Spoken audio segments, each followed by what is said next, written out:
Merhaba. Merdat İzadi'nin oldukça ses getiren Bir El Kitabı, Kürtler eserini birlikte inceleyeceğimiz bu yolculuğa hoş geldiniz diyelim. Hoş bulduk.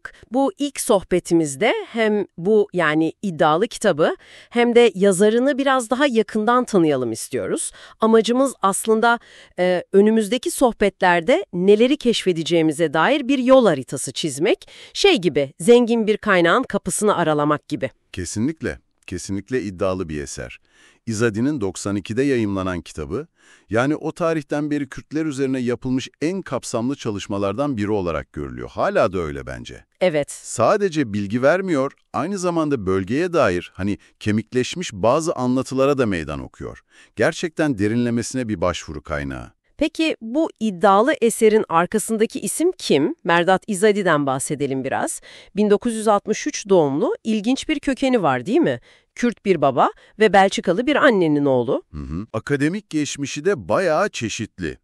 Kansas State, Syracuse, Columbia gibi üniversiteler, tarih, siyaset bilimi, coğrafya, Orta Doğu dilleri, bayağı geniş bir yelpaze. Columbia'dan doktorası var. Bu çeşitlilik eserine nasıl yansımış sence? Bence bu çeşitlilik onun konuya çok yönlü bakmasını sağlamış. Zaten İzadi kitabının ön sözünde amacını yani niyetini net bir şekilde ortaya koyuyor. Kürt tarihini yeniden yazmanın ne kadar zorlu bir iş olduğunun altını çiziyor. Evet.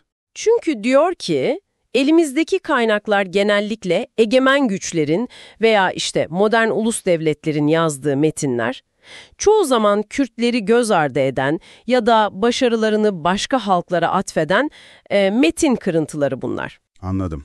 İzadi bu kırıntılardan dolu çıkarak yerleşik kabulleri sorgulamayı ve yeni akademik tartışmaları tetiklemeyi hedefliyor. Bu yüzden de mesela Kürtlerin kökenleri veya kimliklerinin tarihsel sürekliliği gibi konularda pek çok kişinin alıştığı anlatıdan farklı, hatta bazen şaşırtıcı tezler ileri sürebiliyor. Anlıyorum. Yani sadece bir derleme değil bu, aynı zamanda bir yeniden inşa, bir yorumlama çabası var. Elimizdeki Türkçe baskıdan bahsedelim biraz. Kürtler Bir El Kitabı. Evet. Çevirisi Cemal Atilla'ya ait, Doz Yayınlarından çıkmış 2004'te. Orijinali 1992 İngilizce, başka dillere de çevrilmiş sanırım. Evet, Fransızca, Farsça, Kürtçe çevirileri de var. El kitabı formatı önemli burada. Bu onu belirli bir konuda hızlıca bilgi edinmek için çok kullanışlı kılıyor. Ama asıl dikkat çekici olan bence Türkçe baskının başındaki o ön söz, kaynaklar, telaffuzlar üzerine notlar ve diğer gözlemler gibi bölümler. Onlar sadece bir formalite değil yani. İzadi burada hem kaynaklara yaklaşımını hem metodolojisini açıklıyor hem de okuyucuyu bazı potansiyel tuzaklara karşı uyarıyor adeta. Ne gibi mesela?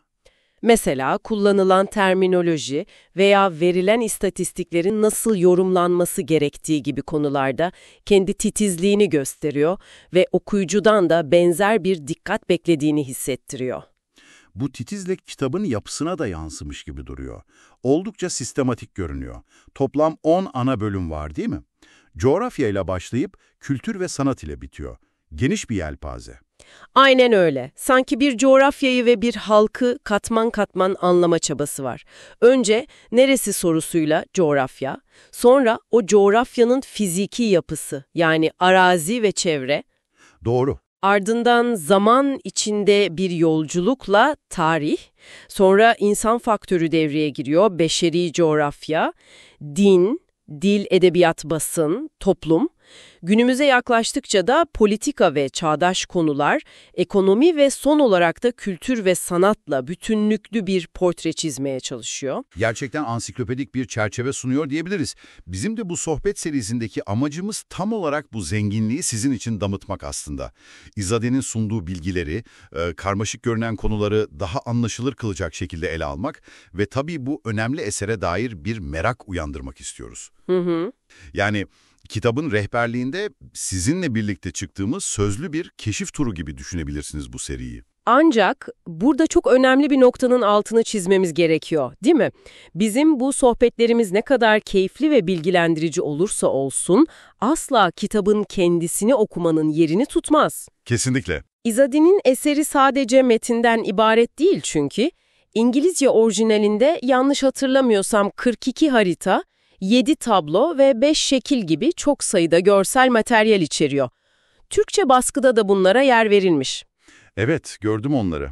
Bu görseller özellikle coğrafya, demografi gibi konuları tam anlamıyla kavramak için yani kritik öneme sahip.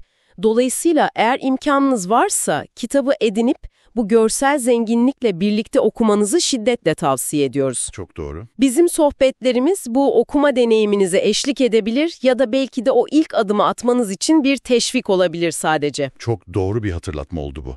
Peki, bir sonraki sohbetimizde nereden başlıyoruz? Rotamız neresi? Kitabın izinden giderek ilk bölüm olan coğrafyayla başlayacağız. Kürdistan olarak tanımlanan bölgenin sınırları, fiziki yapısı, siyasi coğrafyası üzerine konuşacağız. Bir halkın üzerinde yaşadığı topraklar onun kimliğini, tarihini ve kaderini ne ölçüde belirler sizce? Coğrafyanın o sessiz ama güçlü etkisini bir düşünelim isterseniz. Bu ilk sohbetimizi faydalı bulduysanız beğenmeyi ve eğer henüz abone değilseniz abone olmayı unutmayın lütfen.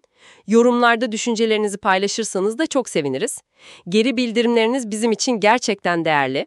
Bir sonraki incelememizde görüşmek dileğiyle. Hoşça kalın. Hoşça kalın.